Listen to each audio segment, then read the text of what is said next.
So for those of you that do not know us yet, my name is Stacey Lauren, and I'm the host of the Do the Thing podcast and the Do the Thing dating experiment. And we now have this community of people that are doing the thing by using a formula that I had uncovered through the podcast of what gets people to do the thing. And I've been testing it through challenges. And now meet Randi, who is my cousin and also the amazing back end of Do the Thing and do all things with everything, and has been transitioning to front end, which is why she just agreed to come on the Zoom with me.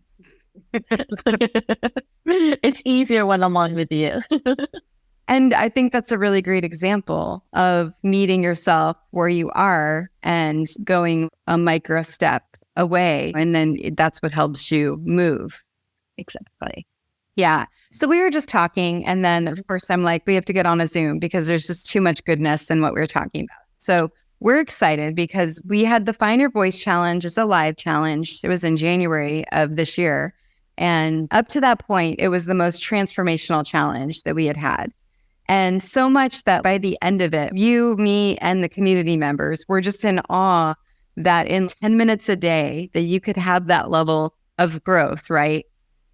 Yeah, the one thing that I saw, especially with the community members, is not only did they find their voice, but they also had purpose and confidence and was able to use that in their everyday life after they went through that. And that was really amazing to see that transformation. Before they didn't even know what they were doing, and now they had some confidence. And now, like I said, and they did something with the purpose and went on to help other people, which I really enjoyed seeing those transitions.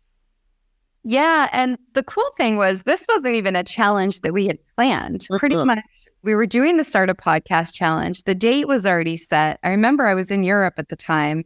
And there was a moment where I'm like, I don't think they're ready for this podcast challenge because they were getting so hung up with the word podcast. And to me, the podcast was the vehicle to get their voice activated, but it didn't have to be a podcast. And so that's when the Find Your Voice Challenge was born. We postponed the podcast challenge, and then we pretty much just did the Find Your Voice Challenge. And so that's what's so cool. It was meant to be just this bridge, but now it's almost turning out to be this root of the root, the start of everything. Yeah, exactly. And so right now we're in the middle of doing this as a beta on-demand challenge because of the power. And the cool thing is we'd been talking about doing this for a while, but we've been going challenge crazy and like done so many. And then it wasn't until I was walking with a friend of mine who was telling me that she was looking to expand outside of what she was doing. And I gave her this voice note dare, which for those of you that don't know, that's what Find Your Voice is. It's basically a dare a day. And it's a self-reflection voice note, but it also gives you an opportunity to go outside of a comfort circle and ask someone else the voice note reflection as well. So it's for you, but you can also expand it outside of you if you're ready for that. And I gave her a voice note dare, and it was pretty much, if you didn't have to worry about money, what would you be doing? And I even forgot that I'd given her that dare. And so when I met her a few weeks later, she was like, oh, by the way, I did your dare. And I was like, you did? And she said, yeah. And I've gotten into yoga and I'm getting into all other kinds of things now because that's what I'm really passionate about.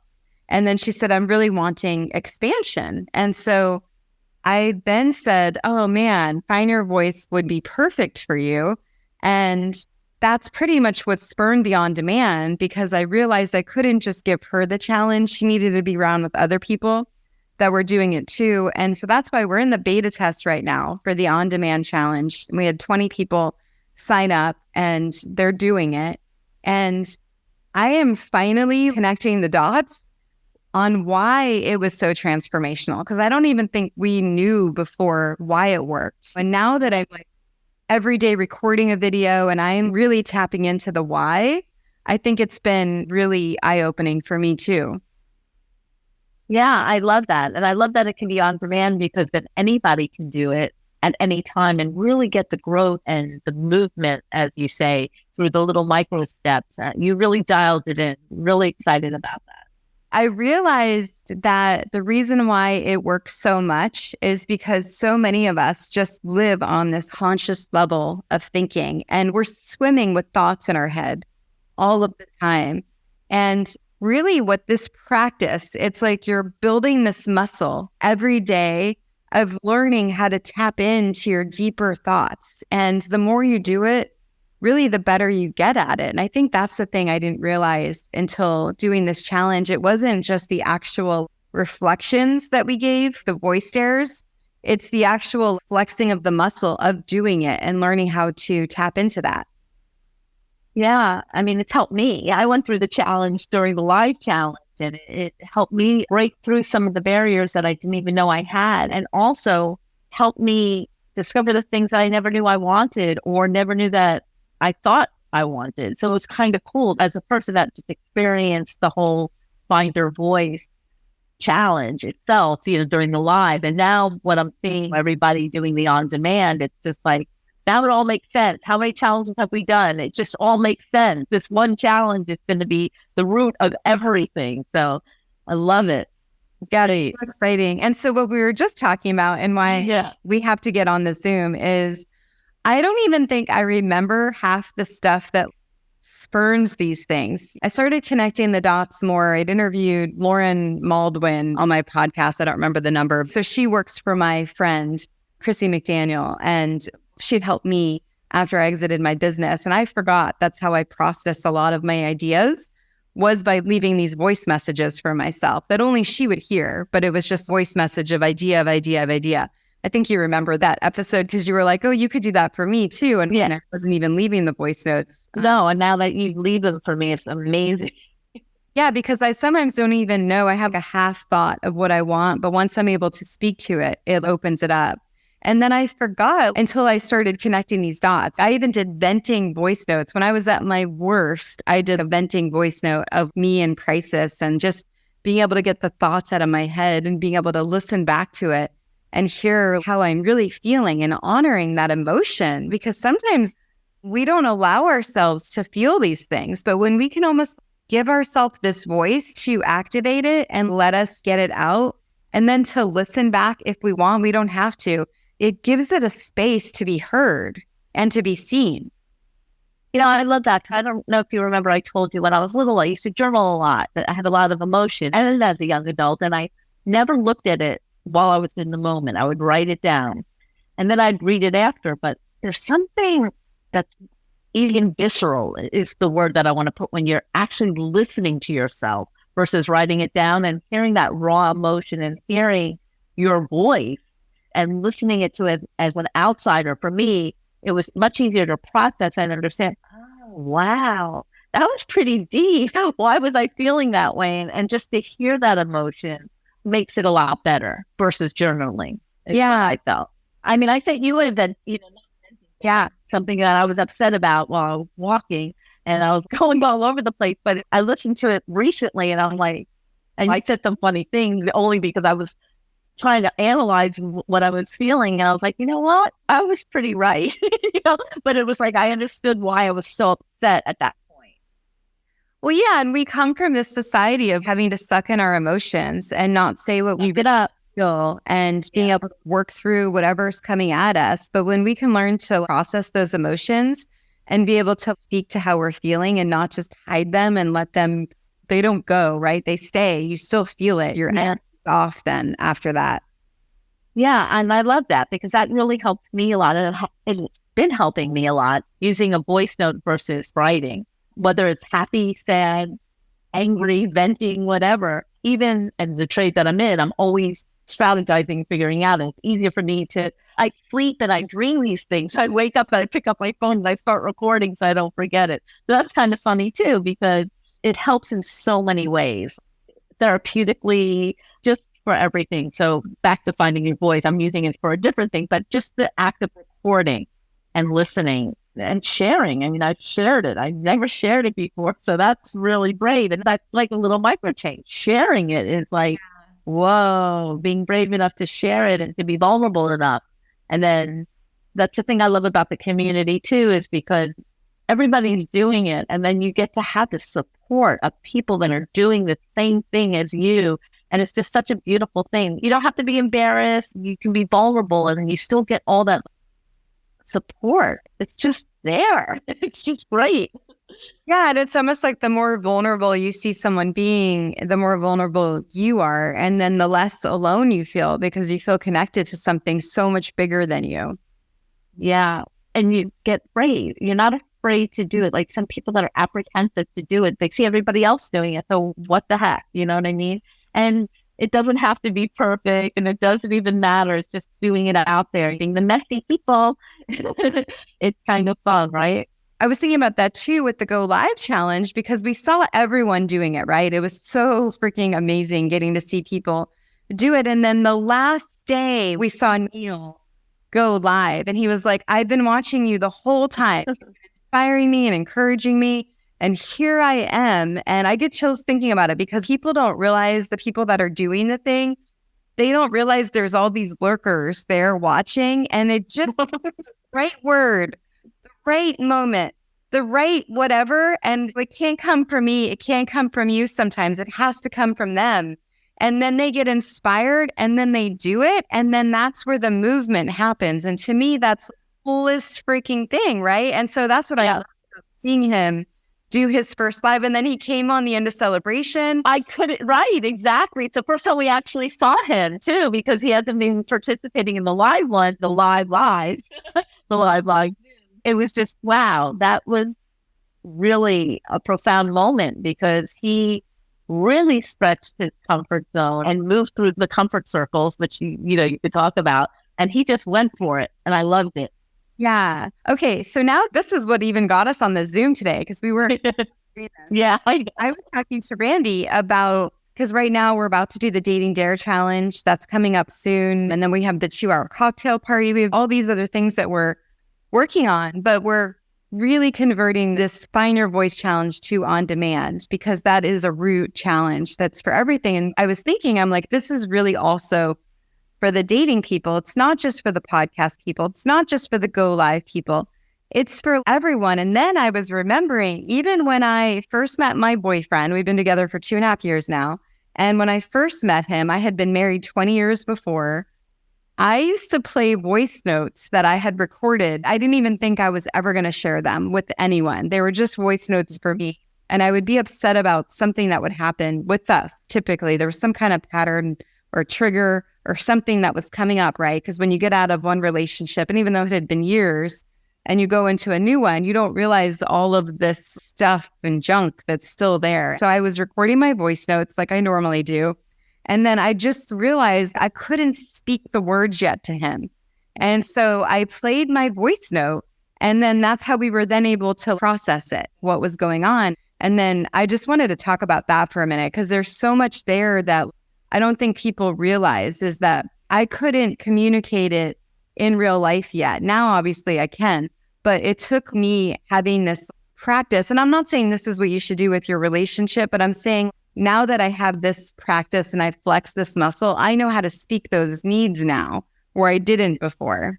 And when you told me that this afternoon, I was like, wow, that's really cool. You use that as a tool to communicate, which gave you the courage to actually verbalize what you were feeling through the comfort. First you felt it, then you recorded it, then you shared the recording, which is wow, right? Yeah. With somebody. And now you're able to talk it and verbalize it. I'm sure there's some fear, but without reservation. You're not afraid to use your voice in the manner that you need to be or speak up your truth.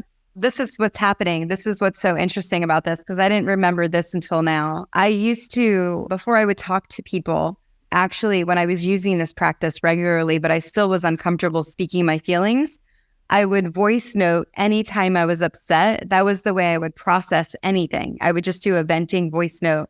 So then I could say what I was upset about. The charge would dissipate a little bit. So then when I talked to the person, I didn't sound as agitated and it would help me. Now I don't do that.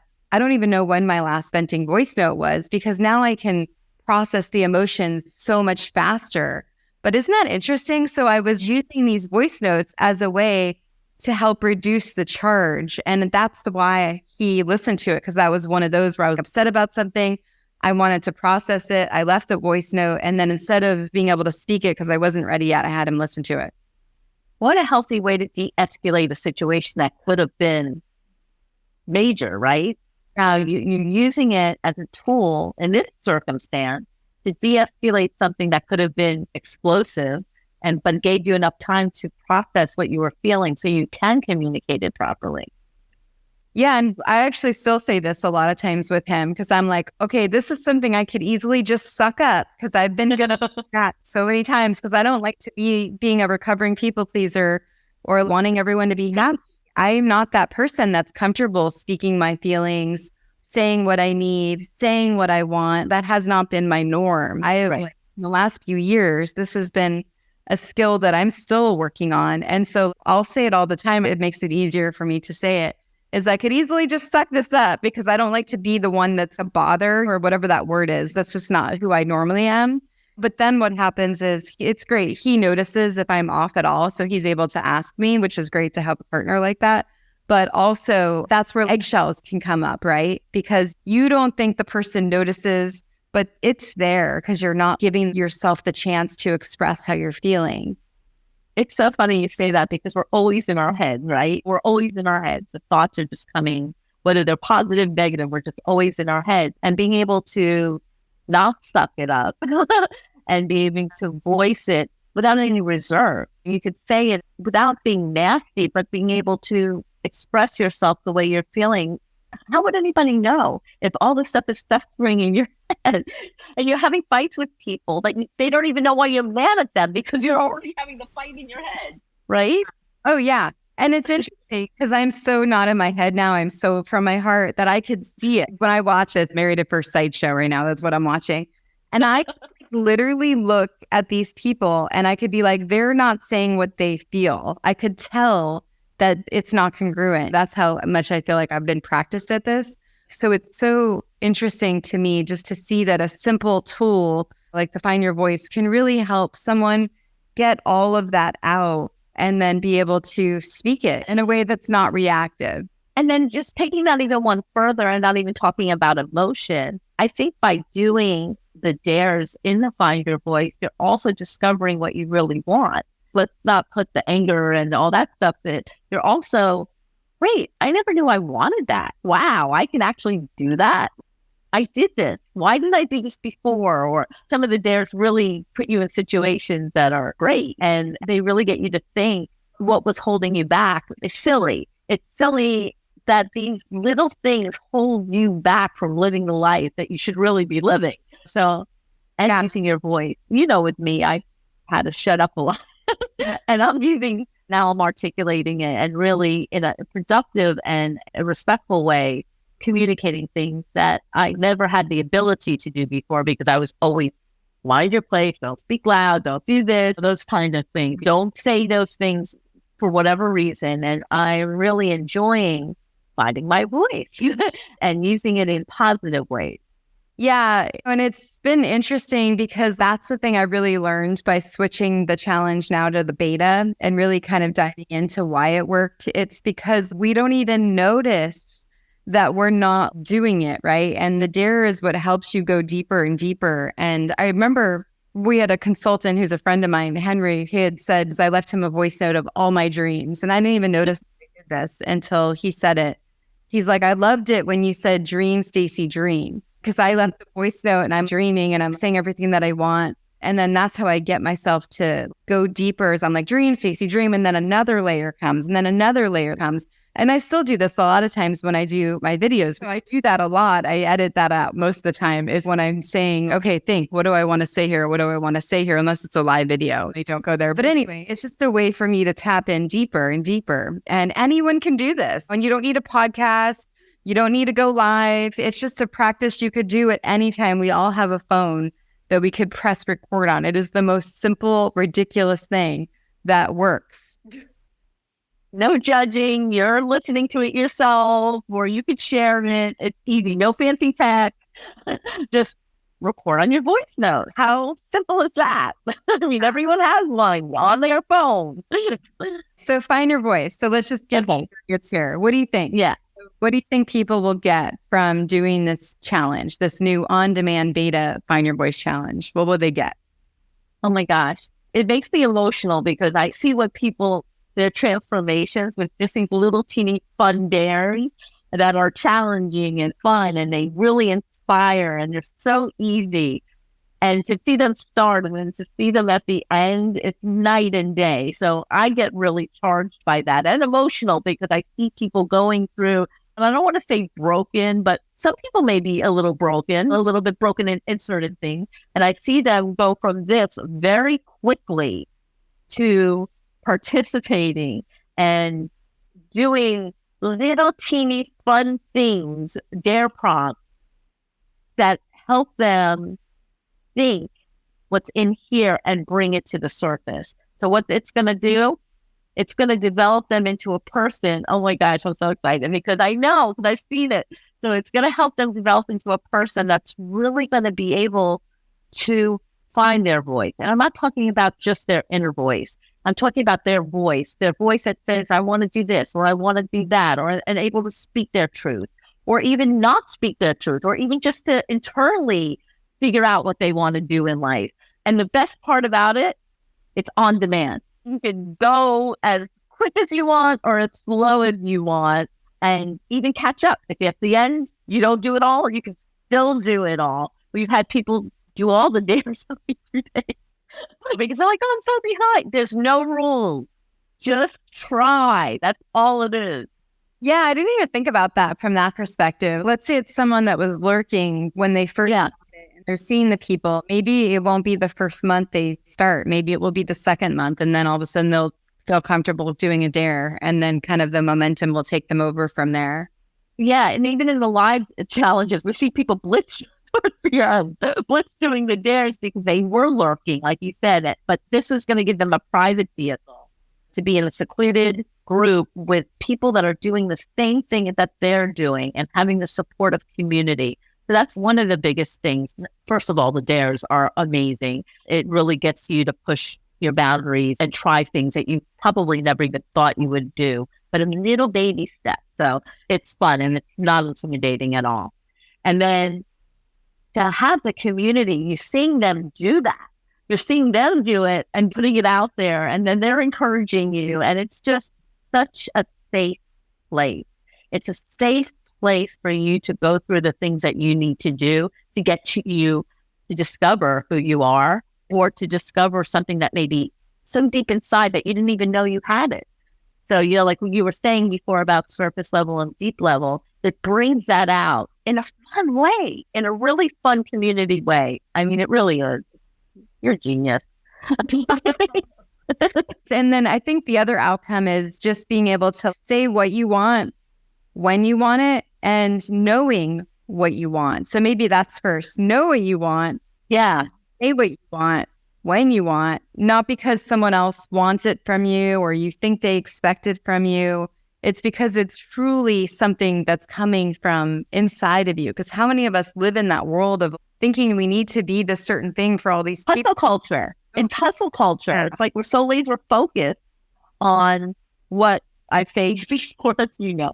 You got to go to school to get good grades so you can get into a good college, so you can get a good job when you get out, so you can buy a nice house. We're programmed to do these laser focused things that are expected of us, but what's really true to us in our heart can be completely different.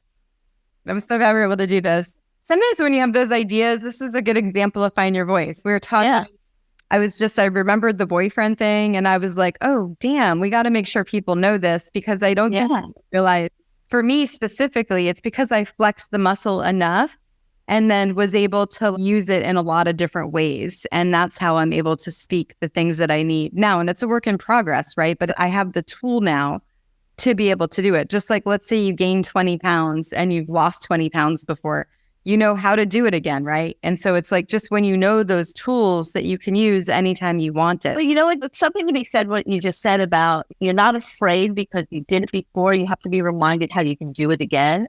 There's something to really be said about that, because we forget.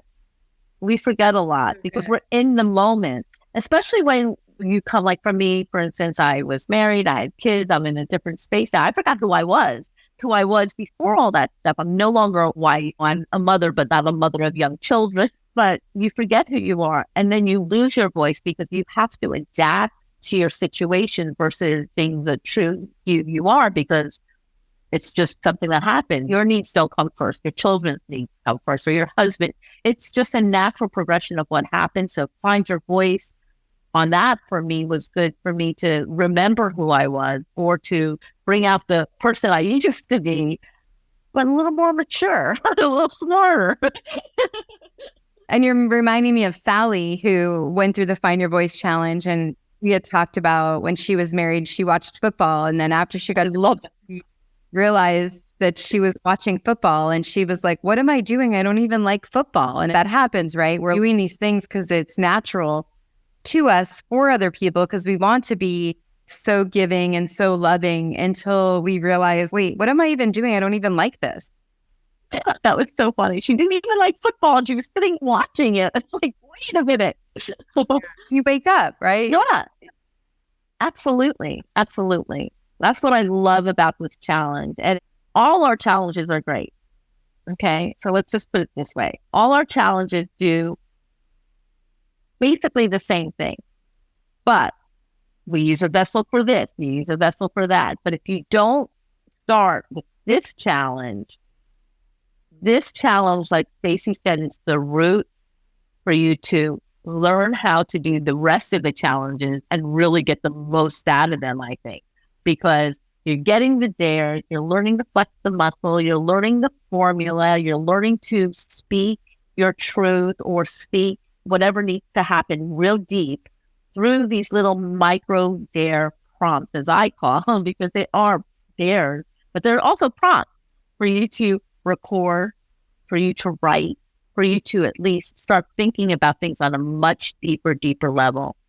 And I think it's the best way to start. I mean, it really is. It's the best challenge. And until we did the on-demand, and we knew we saw a lot of progress, but until we did the on-demand, now we know why. This is the root challenge. Yeah. Well, thanks for doing this with me. I really appreciate it. I hope I was helpful. Good. So stay tuned, and we will be having this on-demand version available soon. And we cannot wait, because we just know how much growth you're going to get from this challenge. An easy peasy 17 days, and your life will be completely different on the other side. Yeah. And without hours of time, it's like 5-10 minutes each day at the most. That's it. Okay, guys, do the thing. Don't wait for opportunity. Create it.